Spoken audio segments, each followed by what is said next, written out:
The best kind of villains are the people you know and love.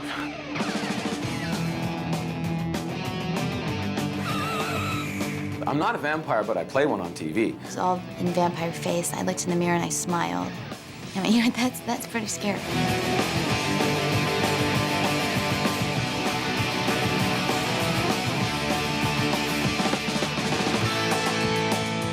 All the creatures seem to be kind of variations of all the classic monsters. We had the Frankenstein, we had the werewolf, the mummy, the creature from the Black Lagoon, and we're trying to do the Buffy version of all these classic monsters.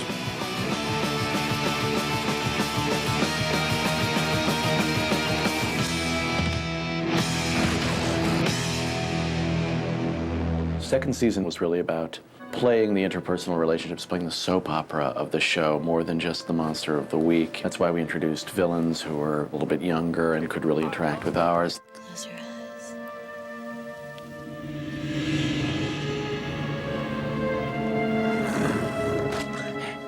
Darla is the vampire who made Angel a vampire, so I view myself as his mother and lover all rolled into one. I come back in a flashback to reveal how I picked him to be a vampire. You know, Darla was looking for a playmate. I always wanted to see the world, but... I could show you. Could you then? Things you've never seen, never even heard of. Sounds exciting. She really is like one of the worst demons in killing. She loves to kill and she loves the hunt. She loves to drink blood and it's all very sexual to her. And she wanted somebody else that she could create to have fun with. Do I sense a plan, darling? Share. Angel kills her and comes back to the fold. Angel. He was the most vicious creature I ever met. I miss him. The Master was our big villain, season 1, and our first season was really 12 episodes. It was a half a season. We liked this idea that he lived in an underground church, and he was a vampire, but he was such an evil and such an aged vampire that he, in fact, looked more monstrous than the average vampire. He was very wonderful, and he had a nice way of moving. You know, he sort of glided through the rooms, and he had that terrible, ugly, you know, bald, white face. And he was a wonderful actor. Mark Metcalf, whom I don't know if everybody remembers Niedermeyer from Animal House, but I did the minute his name came up for this part. And you know, a lot of our villains have a tremendous sense of humor, and that's important to us. What do you think? 5.1? If your villain isn't funny, eventually you're going to go, that's a guy in vampire makeup, if he doesn't have some self-deprecating or self-aware quality. When we initially designed the Master, it was Joss's intention to make him more advanced than any of the other vampires would be. And that got us into this kind of mindset that somehow this vampirism in his mythology was some kind of disease that you progress into and you have different stages of. So we actually developed a series of drawings, I think 6 or 7 drawings that show the differing degrees of vampirism. And as you turn more and more into a vampire, the features become more bat-like and more pronounced. And the Master so far has been the most advanced version of a vampire that we've done. And in this time shall come the Anointed. The Anointed One, a little child, and he was introduced in an episode. It said that 1 will rise and 7 will fall, and so you were supposed to believe that there's one very big, hideous vampire was the Anointed One, and instead it was this little kid. And after the Master was gone, the Anointed One was sort of running things in the local hellmouth of Sunnydale. And when Spike came to town, he just hated him because Spike wasn't one for all the big liturgy and religiosity of the whole vampire scene. Home sweet home. And eventually he just threw the kid in a cage and strung him up into the sunlight and set him on fire. From now on, we're going to have a little less ritual and a little more fun around here. A slayer with family and friends. That sure as hell wasn't in the brochure. You'll kill her, and then we'll have a nice celebration. Yeah, a party. Yeah, with streamers. Spike and Drusilla, they were fashioned after Sid and Nancy, actually. That was our template for them. Punk, rebellious, snarly, bad attitude vampires. You know, just really developed into characters that we wanted to have around. And great, great fun to write for. Their language. I'll give you a seed if you sing. The bird's dead, Drew. You left it in a cage and you didn't feed it, and now it's all dead, just like the last one. Drusilla was fun just because you could go really loopy and really kind of surreal, and Spike is fun just because he's got such a wicked sense of humor. Well, this is just neat. Spike, he worked on so many levels. Every time he had a scene with someone, they were brought up to a new level, and they were like, when do I get another scene with Spike? Because, you know, he has so much attitude, and as an actor, he's so giving, he really wants to get in there and work. Juliet is wonderful. I think the character of Drusilla, though, is so much in her own world that her interaction with other characters isn't the same as Spike's. He's constantly reacting to what's going around him, and in a way that nobody else on the show does. I said, shut up! If I kill you now, you go quick. And Drew hasn't got a chance. Spike is a real, you know, rough and tumble guy. You know, he's a cockney, he's a street fighter. So, who do you kill for fun around here? Sometimes it feels like, man, I'm being written so goofy. And we have to remind ourselves, no, that's Joss. Joss is a bit Chekhovian in that way, in that people are lovable fools. Joss is more interested, it feels like, when people are fallible and funny and foolish and dear. Sunnydale's cursed for us. Angel and the Slayer see to that. I've got good games for everyone. Gave us a chance to see vampires who actually have affection for each other, who can really show the intricacies of vampire relationships, which are as complicated as human relationships. Darling, are you going to eat something? I'm not hungry. I miss Prague. You nearly died in Prague. James and Juliet played it so well and played each other so well that, you know, we kept that going throughout the season. They really clicked. It was like sort of an actor's dream of playing with each other in the moment. And in the first episode when we're introduced and we come in, we just had this moment where we did this thing. We were like this. We were lingering. We were like almost kissing. And then we turned out. Me and Drew, we're moving in. Drusilla and Spike have been together for 120 years, and they have sustained a romantic love for that long, and which is kind of inspiring, really. It is in the contrast between the fact that they don't have souls and they seem to be pure evil, and they also seem to have this incredible love that is even deeper than something we may be able to understand. Now all we need is the full moon tonight, and he will die, and you will be fully restored, my black goddess. They have a very, very rich romantic life, probably a bit twisted sexual life. They had quite an arc planned for the character, and really did want these two characters, Spike and Drusilla, to be the sort of villains for that season.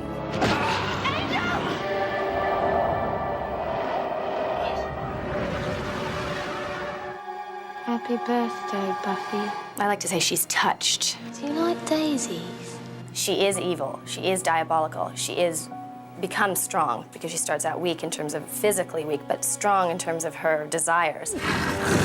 Drew, save me some. You know, there was sort of this drug analogy running throughout, and the nature of the relationship with Spike, which balances out all of these villainous things that we do. Do you love my inside? The parts you can't see? Eyeballs to entrails, my sweet. And in season 2, you see both that love set up very clearly and then completely ripped apart by the end of it. And so you're able to explore two characters who might have just been kind of Frankenstein villains and explore, revenge, betrayal. They are palpable representations of the things that we face in everyday life.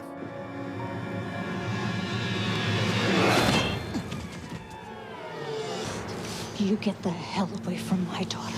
It's not enough to get your butt kicked by Buffy on the show, right? It's got to be your mom that finally gives you the death blow, yeah. Where they're just sitting there having a little tea. That's one of my favorite moments. There's just some sort of chemistry between Joyce and Spike. They're supposedly so different, and yet somehow they really, those few times that they come together, really relate to one another. Well, Spike, maybe he just needs a mom. Maybe sometimes he just needs some chocolate milk and a little mom's love.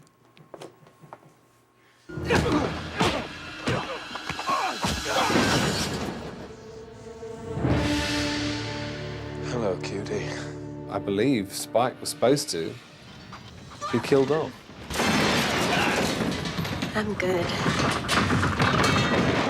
But we loved him far too much for that. Don't worry, dear heart. I'll see that you get strong again.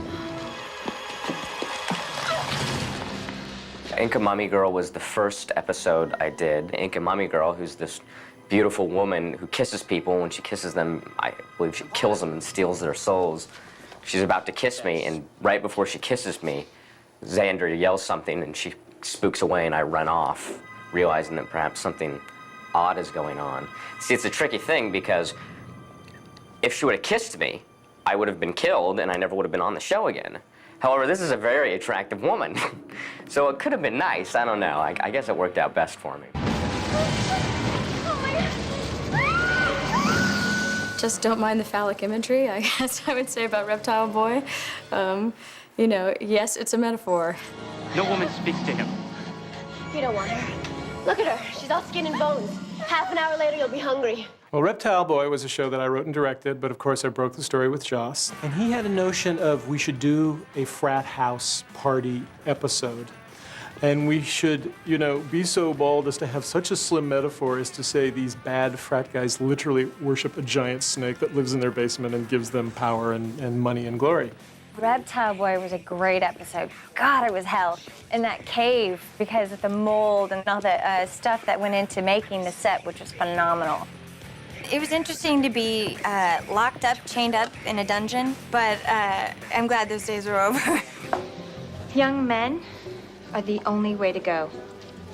Cordelia has gone through this entire ordeal in which she is kidnapped by these college guys, and so she decides at the end of the episode that she's going to date younger guys, and that's me, Jonathan.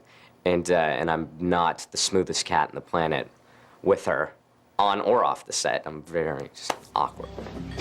Thank you, Jonathan. Did we forget something? Cinnamon, chocolate, half calf, non-fat. Extra foam. It was one of our first really big monsters, and Jeff Pruitt, the stunt guy, worked with John Volich and the rest of the makeup department to design this sort of hideous giant snake.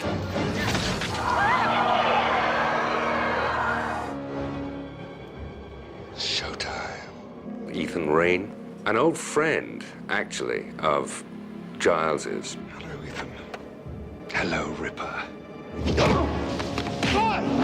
Friend is maybe too strong a word, but they were friendly at one point. They created a cult that called up a demon that actually killed one of the group. And Giles, at that point, horrified, left and went back to being a watcher. Something's coming, Buffy, and whatever it is, I can guarantee it's not good. First of all, he opened up a side of Giles we had never seen. And second of all, he's sort of a great sort of utilitarian problem maker. When we want something to go wrong for no apparent reason, you have Ethan, and because he worships chaos. You're dealing with something very dangerous. But it will get Igon off my scent. The second episode I did, The Dark Ages, which actually followed up on the Cult of Aegon, which is this devil that Giles, Ripper as I call him, and I had conjured up many years before. It's your time. And I pulled the Aegon back into being, into this world, and he was chasing the rest of the cult.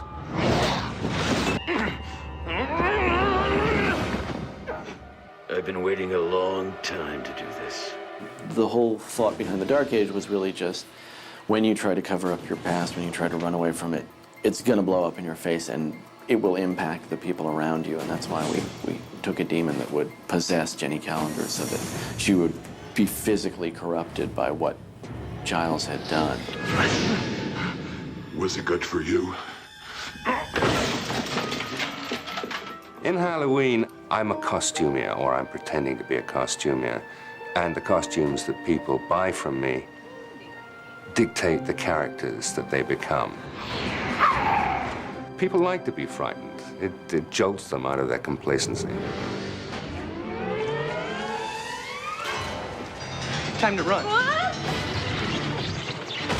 This very sort of plain and sweet-looking guy walks into a house and we hear a blood-curdling scream is always, the most fun. And then to justify it basically with, him turning into a bunch of goopy worms, which is one of the nicer and grosser things we managed to do. First, I killed the neighbor, which is a great first impression to make on a show. And then I'm watching Charisma through binoculars from this new house that I've taken over because I killed the neighbor. There are worms all over the place, Clearly I'm watching somebody, I'm gonna be heading over there.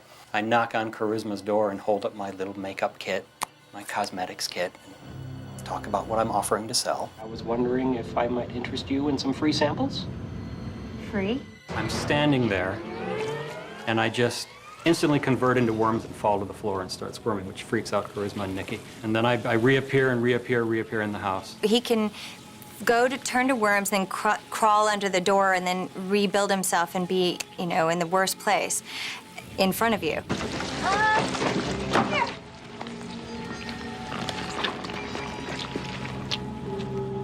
That was really freaky, but I enjoyed it because Xander and Cordelia had a really nice moment where we're fighting, and there's so much sexual tension between the two of them that finally they just have at it.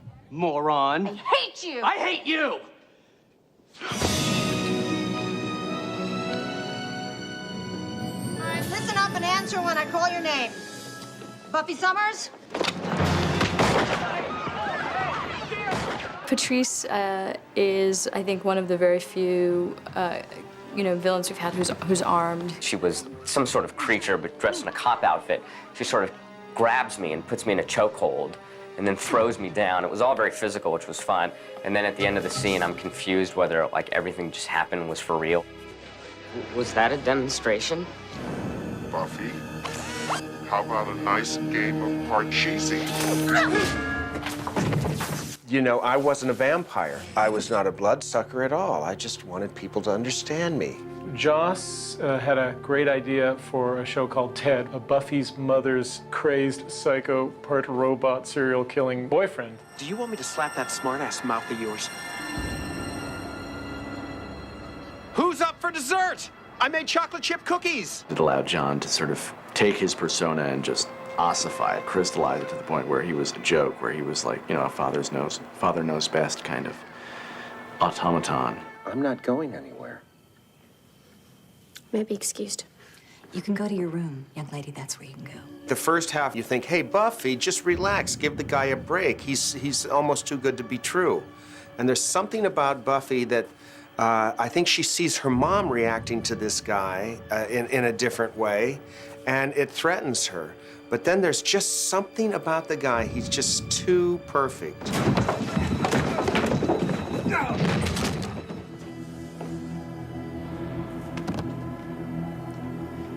You killed him. We're able to get into the issue of what happens if Buffy kills a guy, a human guy. And even though, he had revealed himself to be genuinely creepy by that point, it was still a human.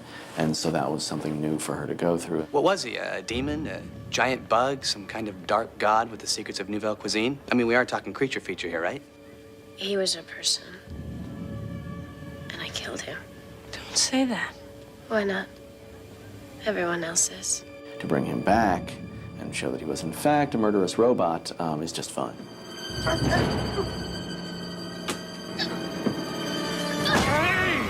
That wasn't plain fair, Missy. You're gonna find a hell of a day. Makes you feel like you're 18 again. You must be that Slayer I've been hearing so much about.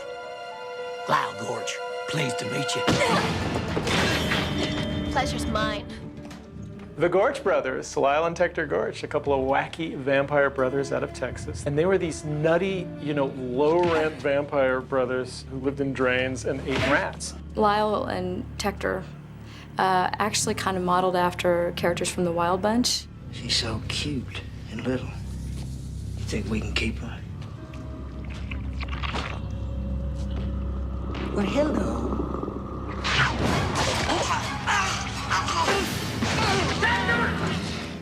I had a dream about a high school class where they gave, where they did basically the thing that happens in the episode. They gave out eggs for for the kids to care for, and they turned out to be demon eggs. And I was pitching Joss a bunch of different ideas, and finally said, and I also just dreamt this thing that was really weird. And of course, that's the one that he thought was the most interesting. The thing about Bad Eggs I loved was it took, a high school thing, you have to take care of this egg, which is real, and made it hideous and monstrous, and the idea that the egg was evil and sucking out your brain while you were asleep at night.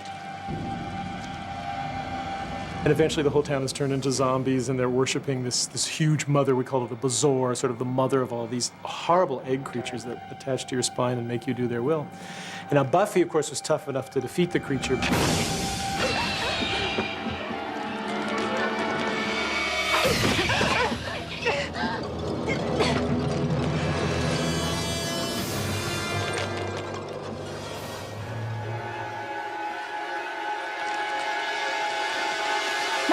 She has to go deep down into the bowels beneath the school and battle this Mother Bazaar and save everybody from their zombiness.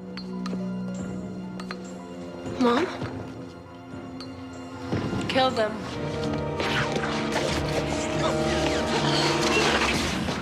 It was then I began to realize that Joss Whedon is crazy and will do anything to make his show one of the really the best things on TV. And every week he raises the bar and he tries to do something better and something more.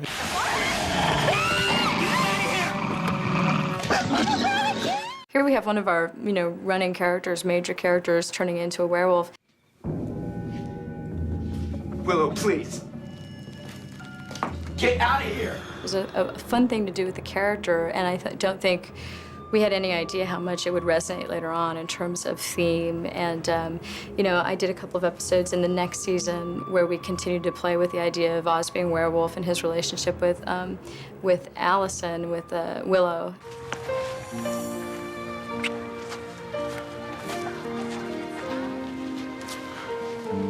A werewolf in love. A young man turning into werewolf is a very strong metaphor for sort of teenage sexuality and the kinds of things that are going on in puberty and all this kind of stuff, which has been explored in movies like I Was a Teenage Werewolf. And in fact, it turned out to be a really fertile metaphor for the next couple seasons.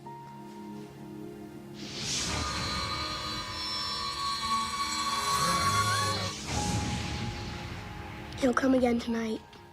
I was looking for something that was just creepy on a childhood level, on a really resonant sort of stuck in your bed, pulling the sheets over your head kind of way.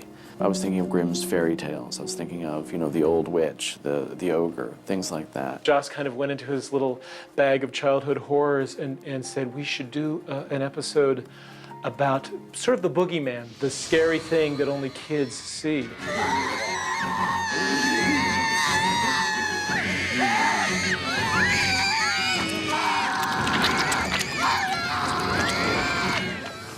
Joss himself jotted down on paper. He designed that Kinderstadt.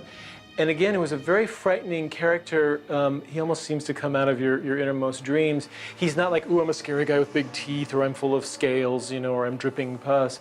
He's just this guy in this black hat with this white face and the long nose. And, also the way he moves is very creepy. There were so many allusions in the character. There's sort of a Freddy Krueger. There's sort of a Nosferatu. You get a bunch of different monsters rolled into this new thing that was created for the episode. The idea of something who looks somewhat like an old man that preys on children is just scarier than, anything that burbles or squeaks, because what we really fear when we're little, is age and the otherness of old people. Diana, bring about this love and bless it. I'm sort of dabbling in witchcraft. I am casting spells on some of my teachers, so I don't really have to do some of my homework. And Xander catches me and then proceeds to blackmail me into casting a spell on Cordelia. I want the Hellmouth to be working for me. You and me, Amy. We're gonna cast a little spell. I want Cordelia to like me again. But I think what happened was that Cordelia, the spell kind of flip-flopped. Everyone loved me, but Cordelia hated me. Well, Buffy also falls head over heels for Xander under the spell. And she and I have a head-to-head, and she challenges me for Xander. So she then punches me, and I turn her into a rat. Buffy! Oh my God. But then later up, she comes up nudie. I seem to be having a slight case of nudity here. But you're not a rat. So call it an upside. So I got changed into a rat. And I have been eating a lot of cheese ever since then.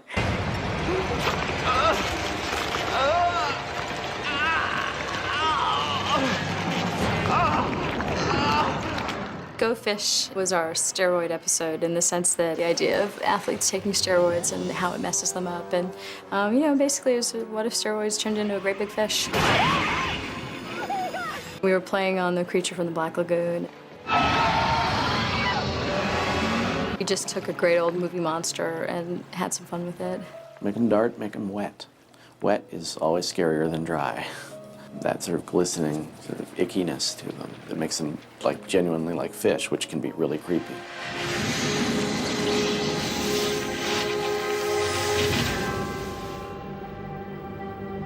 He's perfect, my darling.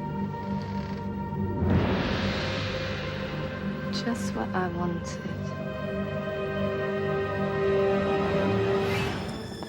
The judge was cool because he had a different power than a lot of our villains. He was able to burn the humanity out of people. If he touched you and you had humanity in you, it would burn you from the inside out. So sort of the threat there was the better the person you were, the more he could harm you. The judge? He couldn't be killed, yes? An army was sent against him. Most of them died. But finally they were able to dismember him, but not kill him. Reassemble the judge? Bring forth Armageddon. The judge is going to try to end the world. And I think it's then that we find out that Spike doesn't really want the world to end. Spike likes having Happy Meals walking around. He likes being able to take things when he wants it. He's at the top of the food chain. You. Oh. What's that, mate? You two stink of humanity. You share affection and jealousy. Yeah? What of it? Do I have to remind you that we're the ones who brought you here? I need contact. No. No. The judge was a dinosaur, which went along with his rather reptilian features.